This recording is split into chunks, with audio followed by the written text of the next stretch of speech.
Oh, some people are still here. Okay.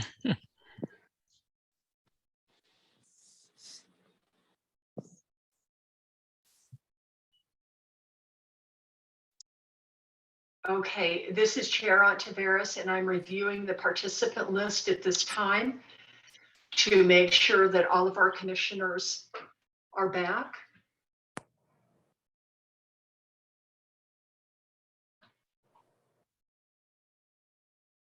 Okay.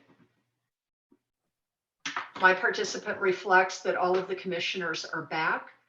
So we're going to go ahead and continue the meeting at this time. Where we left off, it was, I believe Commissioner Best, you had concluded your comments. And we're going to move to Mr. Ruggles. I'm going to take a moment to look at a chat that came in from the applicant. The chat says the applicant requests a response to short-term rental. Mr. Lumpkin, just for procedural here, would it be appropriate at this time to allow the applicant to speak during commission discussion? I believe it would be. Okay. Mr. Lutz, please proceed. Hi, Madam Chairman. I'd like to defer to Paul to respond, please. Thank you. With your permission, Madam Chairman, I'd like to comment on the short-term rental issue just very briefly. Your attorney has correctly advised you that the state legislature precludes you from disallowing and preventing short-term rentals. I get that. We understand that. However, there is nothing that prevents the applicant and the property owner from prohibiting short-term rentals. And that's our answer. We put on the record earlier and reiterate at this time that we will not allow short-term rentals. It will be part of our CC&Rs and it will be part of our lease agreement. So if any of you are making a decision based on that issue, we've addressed it, and there will not be any short-term rentals on our property. The other thing I want to talk about just very quickly, and that is there seems to be some concern about the OHVs, and that the OHVs are going into the Forest Service. First of all, you cannot enter the Forest Service property from our property. There's no way to do it on an OHV. There's pedestrian access, but there's no OHV direct access into the Forest Service. And concomitantly with the answer to that question, it's very clear if there are too many OHVs and the Forest Service is convinced of that, they control that. That isn't something the county controls or has to worry about. That's entirely a separate and distinct function of the Forest Service. Therefore, to deny our project because we're going to produce more OHVs allegedly into the Forest Service is not valid and is not true, and there's no causal relationship there. But more importantly, the Forest Service, if it's a problem, can terminate it or regulate it. That's a decision for the Forest Service, not the county to make. Lastly, we wanted to clarify, let's see, what I'm going to have you speak to that, Tom, quickly. Go ahead, Tom. Yes, just wanted to also. Tom Klein, this is Yeah, Tom this Klein. is Tom Klein, Madam Chair. Just also want to clarify, there seems to still be some confusion between some of the commissioners that we are an RV park. I just want to go on again on the record. We are not an RV park. We are a community that people have to either own a resort residence and or a casita to live in our development that we're building out. This is not a transient development. It is not a monthly, a weekly, or a daily rental project. That is not at all the case. And I keep hearing the term RV park, and we are not that. Thank you.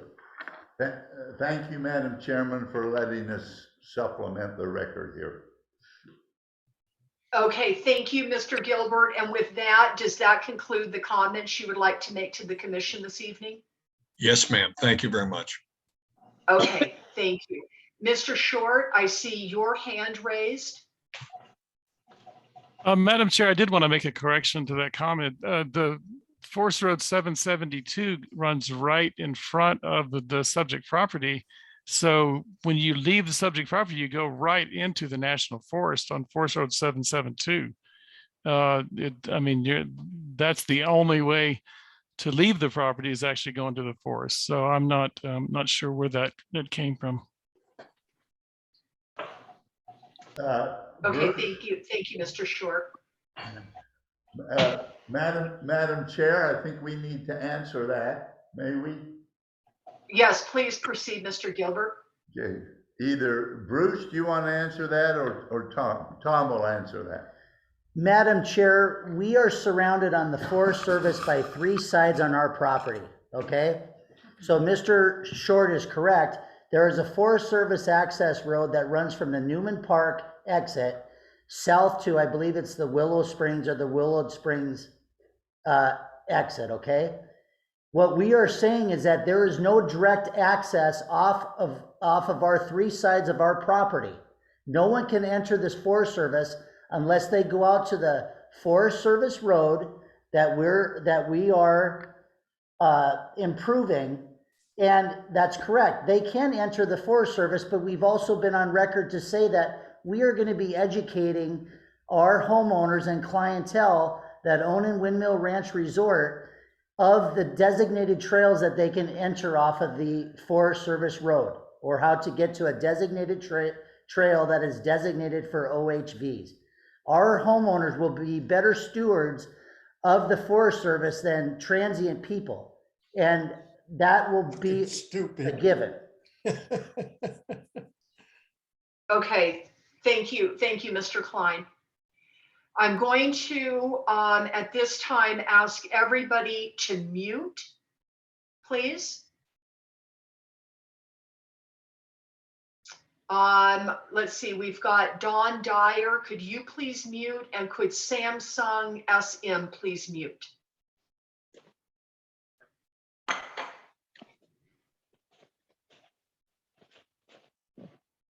Okay, so Samsung SM, please mute, and Don Dyer, please mute.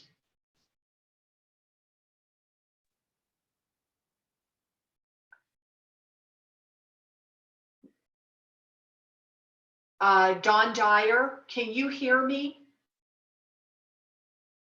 If so, okay, thank you. Okay. We're going to go ahead and pick up now in commission discussion. And that is, we're headed, let's see, Commissioner Ruggles. Please go ahead and continue the commission discussion. Very good. I'm not the invisible commissioner this time. Thank you. Okay.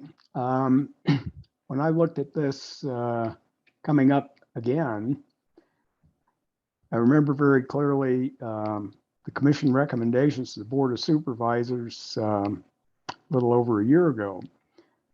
It has been my practice to be at, although it is virtual, at the Board of Supervisors hearings for all of the zone change cases that we provided a recommendation for, especially since we have a relatively new makeup of the board. My concerns at this point were made very clear by the board.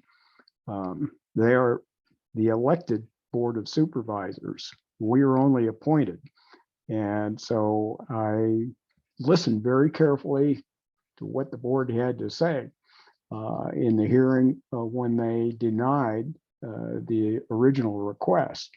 That being said, I think the plan that is being presented is a pretty good one, but My concerns are very much like those of the board. It is the overall concept. Yes, it has been reduced in size, but the overall concept is still the same. It is a very good one. That being said, again, I do not think this is the right place for it. I do not think that, and I will have to disagree with the analysis that says this is in compliance with the comprehensive plan.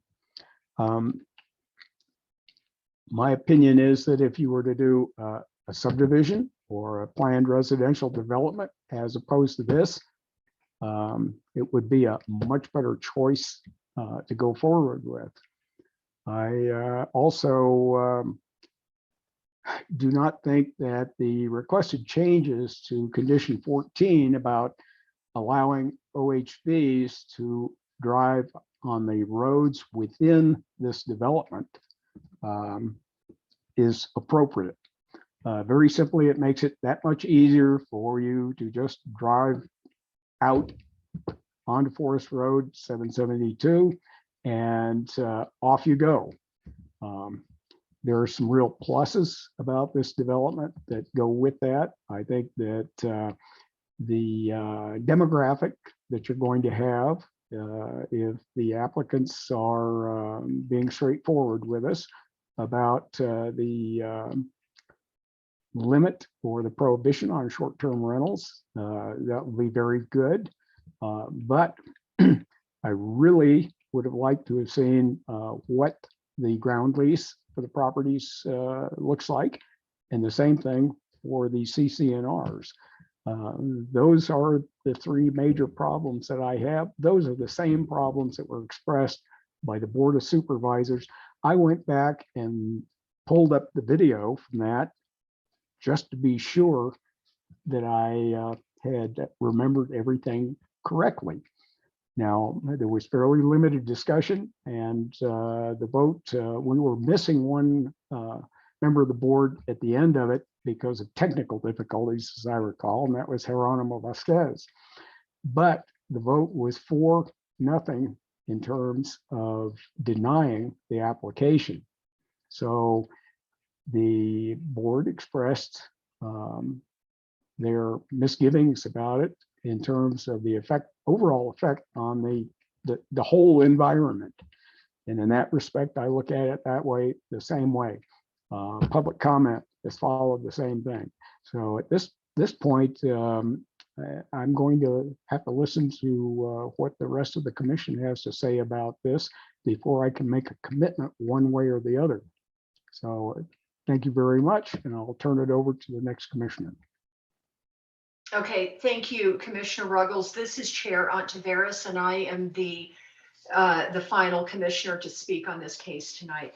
I do want to state for the record that I was not present at the hearing where this case was unanimously approved by the P&Z Commission. I think that may be one of the very, very few meetings that I have ever missed in all of my time on the commission. But I was not there and didn't participate in that vote. This is a tough one. This is a tough one. There's pros and there's cons. And where I'm struggling at right now, and will be going back through to have the commissioners continue discussing. But as we all know, that there are 3 findings of fact required to approve a zone change. The first finding is that the change is consistent with the goals, objectives, and policies of the comprehensive plan and this ordinance. Where I'm struggling, and this is on for the commissioners, for everyone, it's on page 10 of the staff report where it talks about comprehensive plan analysis. Under land use and growth policy number 3. It says the commercial use of in-holdings within the national forest and national parks is strongly discouraged. I will state that I understand that the west side of this property is an interstate. I know what traditional in-holdings are, but it probably still could be considered an in-holding.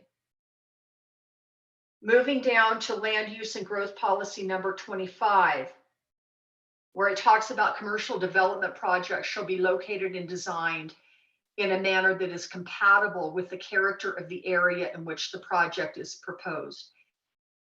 I'm struggling to find that it is compatible with the character of this area. And third and finally, land use and growth policy number 28. No, I'm sorry. Let's move to page 12, and it's under community services, specifically parks, open space trails, and recreation policy number 29. The county values scenic views and view shed corridors that are part of an integrated system. So I am struggling to make finding number 1 in this case. I think that there was an individual, I believe her name was Anita, that spoke from the public. And she stated that, yes, this is in a beautiful meadow. The applicant has done an excellent job of protecting. But once this development starts, the wildlife, it is going to have an effect on the wildlife. That is also a concern of mine. With that, I'm going to go ahead and mute, and I'm going to come back through the list of commissioners, and we're going to continue to discuss this, because like Commissioner Ruggles, I am not solidly decided at this point one way or the other. So with that, Commissioner Williams, if you have any further discussion or thoughts, please go ahead at this time. Yeah, as well, I'm having a hard time making the findings of fact of number 1, that the development is consistent with and conforms to the goals, objectives, and policies of the comprehensive plan for exactly those same reasons that Chairman Ontiveros just pointed out, including another one, which is land use and growth policy 28, large resort commercial uses shall be discouraged from locating in holding areas. So, I mean, there are a lot of other things that can be done with this property. You could have 5 12-acre parcels with trophy homes, and I don't think that would affect the wildlife so much. Or you could, if you really wanted to do a subdivision, that probably would work too. But I just cannot make the findings, honestly, all of them. So that's where I stand. Okay, thank you, Commissioner Williams. Vice Chair Walters. Well, I guess I'm an outlier here because I don't see this as an in-holding. I go back to the previous development director, Bill Towler, who I had discussions with about several of the properties along I-17, and his acknowledgement that they were highway frontage properties, but he didn't want to see the parks and all developed if he could, if there was some way around it. Is a private property owner in Coconino County, Yavapai, and Flathead County, Montana.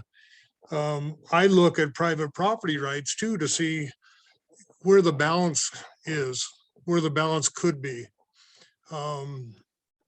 In this situation, I think that they've come up with a great design. We approved the previous design, and I understand the Board of Supervisors, the 4 that voted on it, their thoughts and ideas on it. I think that they've come back and done a really nice job at designing this, and yeah, would an alternate be a subdivision at this point? Well, I don't know what the property is being sold for. I know that I recently worked for a large home builder here, trying to work on some of the problems that we had with affordable housing in those situations. And it all came down to the price of the land and trying to make these projects work. I think in this situation, that's what they've tried to accomplish here. And again, based on I-17 running up the side of this property, all the way up the side of it, the long side, I don't consider this an in-holding. And I think they've done a remarkable job, and I can make the findings. Thank you. Okay, Commissioner Walters, I'm gonna dialogue with you directly for just a moment on. I'm not going to get into whether this is an in-holding or not, but 2 points. Land use and growth policy number 25. I'm sorry. Community services policies number 29. The county values scenic views and view shed corridors. Can you address how you see this and this development not affecting the view shed? Well, you know, when you start talking about the view shed and you start talking about, 20 or 25 miles south of Flagstaff, and you come up and you pop up and you see the peaks, how much difference is it when you're in Munns Park and you look on both sides of the road and you have all the development that's there, especially on the west side of the road at Munns Park? Or when you get into Kachina Village and you look at some of the development that's gone on along there, along the sides of the road. I think this is going to be a great looking development. I think it's going to be somewhat buffered by the existing trees that are growing there and with the new trees that they're going to plant. So for me, do I think that everything should remain the same? I would love that. My ancestors were here in the 1860s. I don't think there'd be very many people here if we didn't let some growth happen. And we just tried to make it as good a growth as we can. This is a private property that I think that they've done a very nice job on designing something that'll fit into here. And yeah, we don't like change. It's just something that we have to deal with. And as commissioners, we try to do the best job that we can. And I think this is a very good project for this property. Okay, and I'm gonna dialogue with you on one more point. I think there is no question that this is a very well developed and thought out development. When it goes to wildlife, what are your thoughts on this really impacting them because of the fact, I do get that mitigation measures are in place, but once you start developing and building, it does change the paths and the kind of the lifestyle of the wildlife that currently lives there. What are your thoughts on that? Well, I have about 40 years of being on different, as the Game and Fish calls them, critter groups. Arizona Elk Society, I'm a founding life member of that.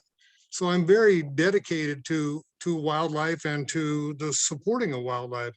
In this situation, we have a problem with wildlife being too close to the interstate. So from Munns Canyon to Woods Canyon, they've put up high fences all the way along there to keep the animals away from the interstate, and actually they've segregated them somewhat, the north and south, so they end up going around.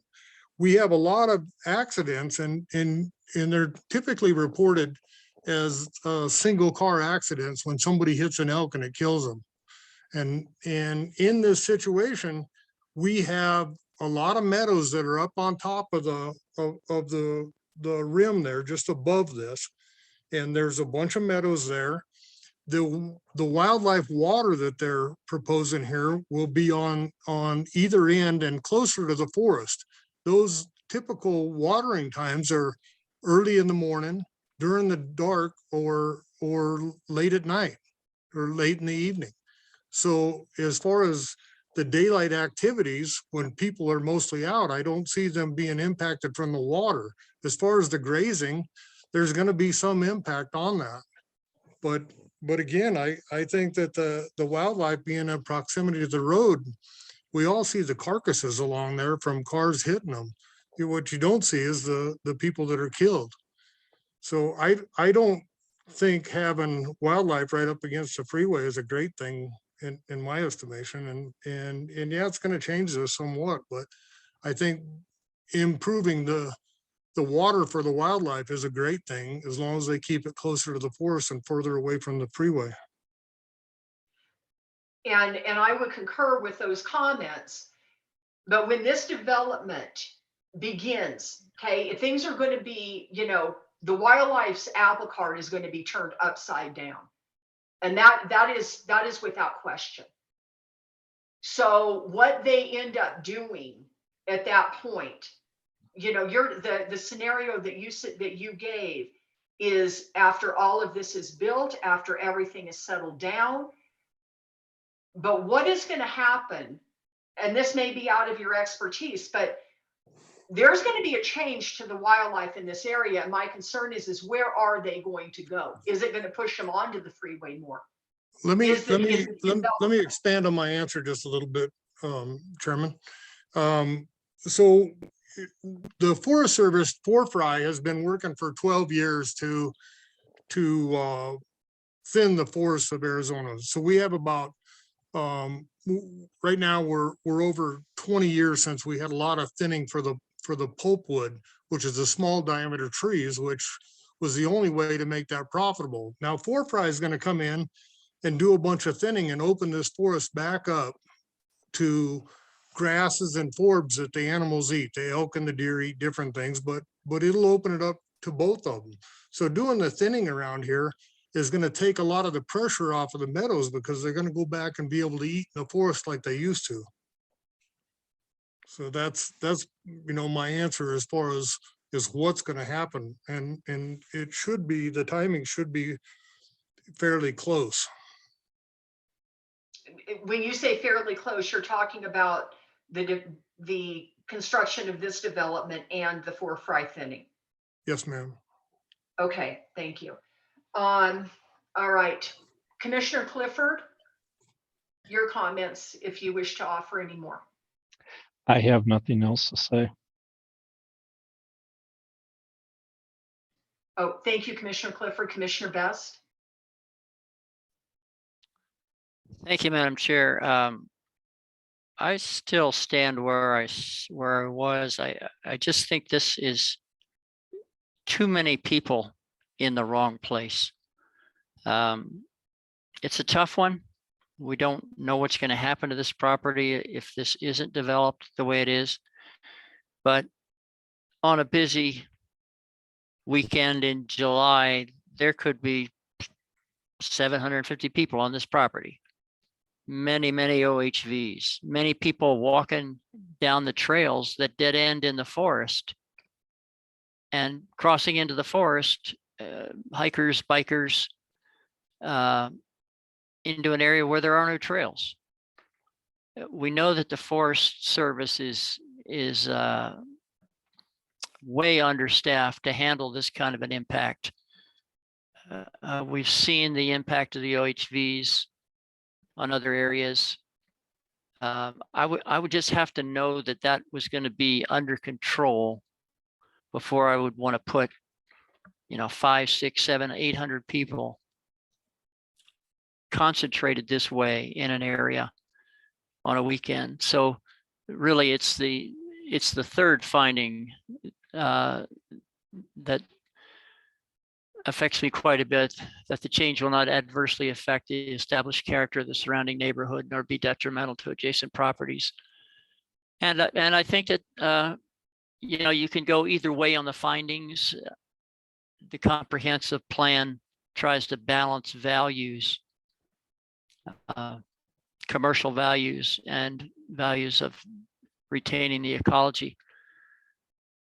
But I think that I'm more persuaded in this case by a piece of ecologically valuable property that's separated from other populated areas.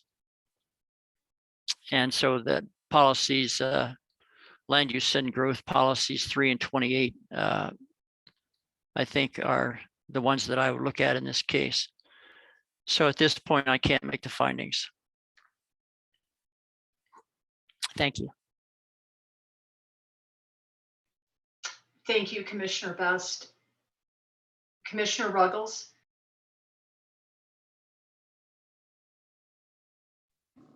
There we go. Well, again, I'm going to mention the Board of Supervisors because you, Commissioner Williams, and Commissioner Best, and myself have all stated misgivings, perhaps problems we have with this that were the same as those expressed a year ago, a little over a year ago by the board. In looking at this, I do not think that it meets what the intent of the comprehensive plan is in terms of development like this. It is a balancing act. Yes, indeed it is. It is a very well planned, well thought out development. But when I look at it, I have to say that it's a great development, but it's not in the right place. And when I say that, I always look back at Euclid v. Ambler, and that was 1926, and that was the case where the issue really was, is zoning constitutional? And I'll make two comments about that. Yeah, well, that's what the court decided, and hasn't changed since. Second thing is Justice Sutherland, who wrote the opinion in talking about exactly this kind of thing, said you can put a pig in the parlor, but it's still a pig. What he was saying is exactly what I said a little more politely, and that is that it's really good, well thought out, but it's in the wrong place. In addition to that, you come back to the comprehensive plan and the policies that Chair Ontiveros and Commissioner Best have brought up are the same concerns that I have. And relative to that, when I have to make a decision, I cannot make finding number one. That was my original point of view before even coming to the meeting this evening. And then I have a problem with 3 also. And there's one other question I can answer. I looked in the county records on the sale price of this property, and the county records, the assessor's office showed it was sold for 1.75 million. So that should answer a question. I think it was Vice Chair Walters asked about it. And of course, you know, you look at the return on investment, the value of the property before you go forward with anything. And considering what some other properties I've looked at around the county recently, I think they got a pretty good deal on this. So at this point, even without that being said, I cannot make findings 1 or 3. Okay, thank you, Commissioner Ruggles. This is Chair Ontiveros again. And I will state that Commissioner Walter's comments regarding the view shed, what he said is true, that you're driving up 17 and mentioning you've got Munns Park, you've got Mountaineer, you've got Kachina Village. You already have these view sheds that have been somewhat undisturbed, or excuse me, that have been disturbed. And there has been an adjustment to that. This is a really tough one for me.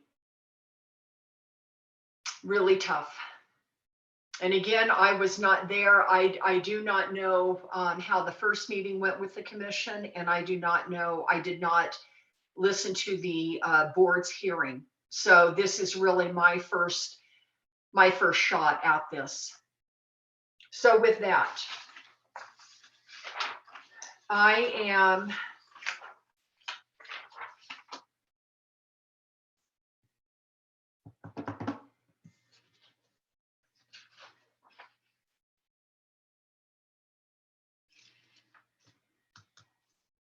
hmm.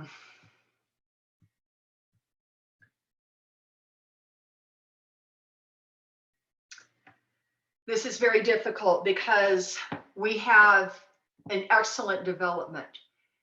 I believe that we have an excellent developer that wants to see this work as they have planned for it to work. They are invested, so they have a reason for it to work. I don't think that they're going to shortcut, and I don't think that they're going to allow, if this was approved, I do not think that they would allow it to be anything less than what they have proposed it to be. There has been conversation tonight about other uses that could be on this property. One of the commissioners mentioned a subdivision. My concerns would be the same with the subdivision as they are with this. So I don't think whether it was a subdivision or whether it is this, that would not affect my opinion. What it could be, we know what we're getting with this. We know what we're getting with this, but we don't know what we're going to get without this. This is palatable to me. Like Vice Chair Walte said, we wish that things could remain as they have always been. And then there's the cliche, if you fail to plan, you plan to fail. And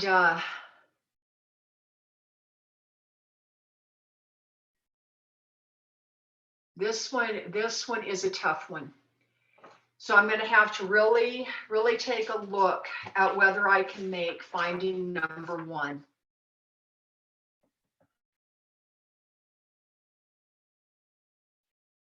And finding number 3, that the change will not adversely affect the established character of the surrounding neighborhood, nor be detrimental to adjacent properties. I don't think it would be detrimental to adjacent properties, but I don't see.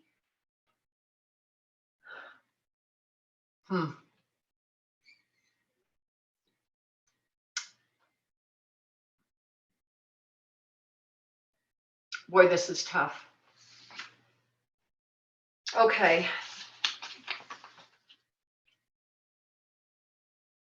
What we're going to do, we're going to go ahead.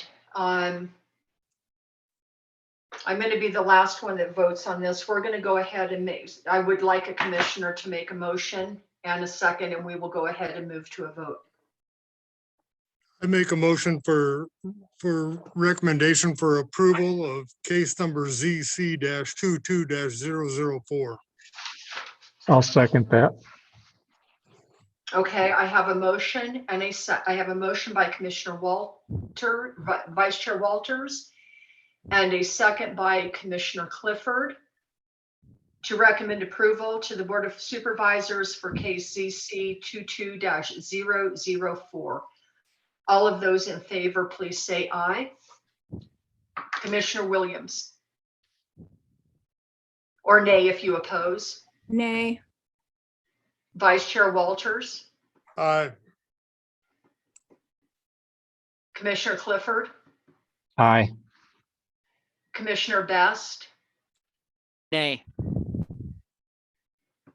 Commissioner Ruggles. Nay?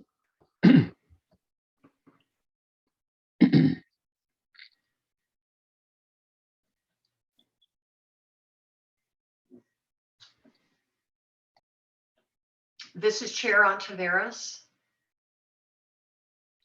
And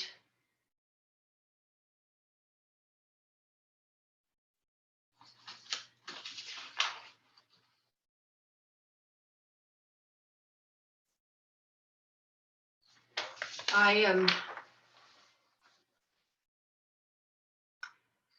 going to vote nay on this case this evening, and I want to state clearly the reason that I am. I cannot make finding number 1, where it says that the change is consistent with the goals, objectives, and policies of the comprehensive plan. I do not feel that this is consistent with the policies of the comprehensive plan. It is a great development. Like Commissioner Ruggles said, it is a great development. It's just in the wrong place. So with that, the motion does not pass, and there will not be a recommendation of approval from this commission to the Board of Supervisors.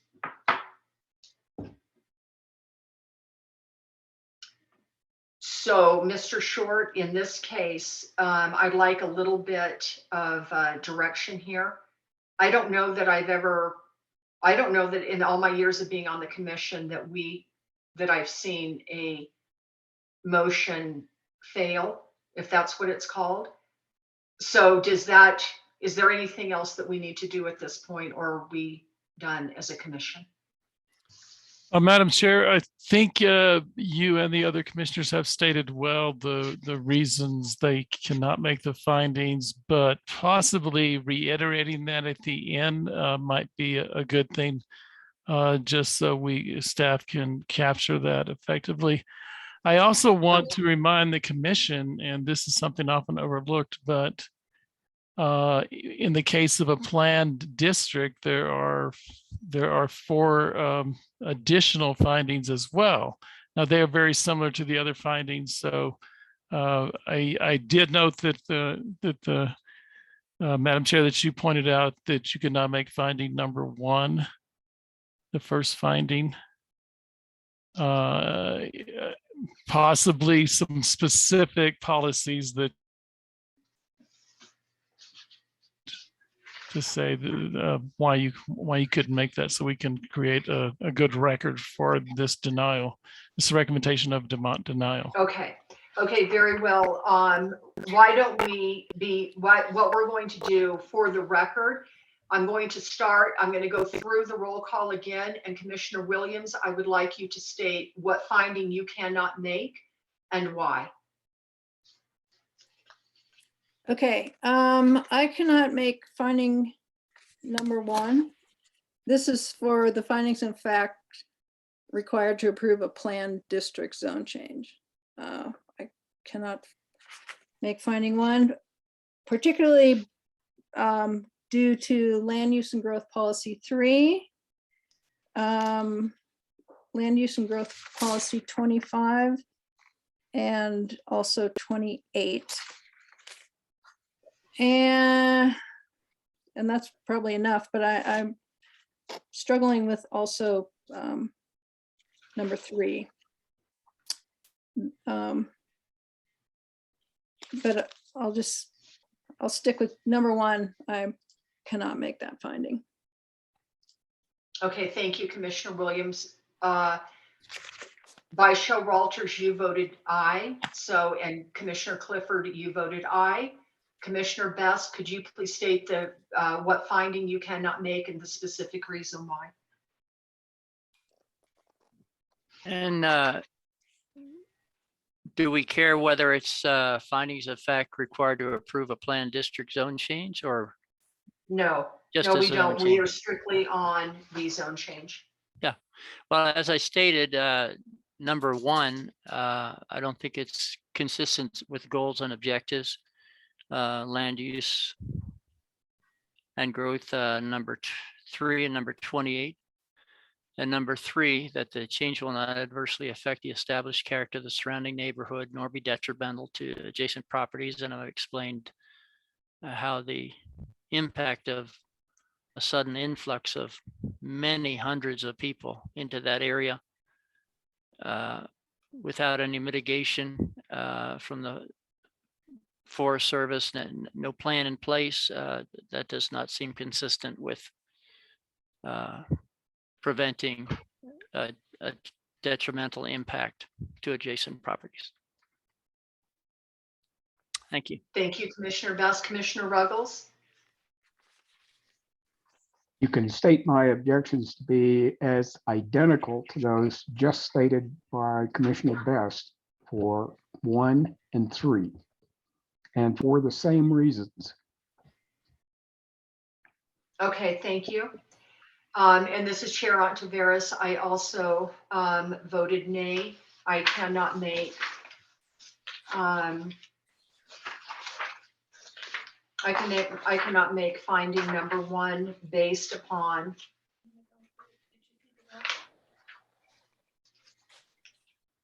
land use growth and policy number 28, land use growth and policy number 25. Specifically, this one is probably the most influential to me, where it says commercial development projects shall be located and designed in a manner that is compatible with the character of the area. I do not feel that this is compatible with the character of that area. And land use and growth policy number 3. I understand that there does seem to be differences of opinion on what in-holdings are, but it does speak about the commercial use of in-holdings, and I cannot make finding number 1 based on land use and growth policy number 3, land use and growth policy number 5, and land use and growth policy number 28. Mr. Short, does that give you what you requested for the record? Madam Chair, it does. Thank you very much. Okay. And the final item on the agenda this evening is a call to the public for items not on the agenda. Is there anyone in the public that wishes to address the commission this evening for items not on the agenda? Seeing none, my clock shows 8:46 p.m. and the meeting is adjourned. Good night, everyone. Good night, Tammy. Thank you. Good night, everyone, and thank you. Good night, all, and thanks to everyone, commission and public and applicant. Tough process tonight, but we do our best. Good night.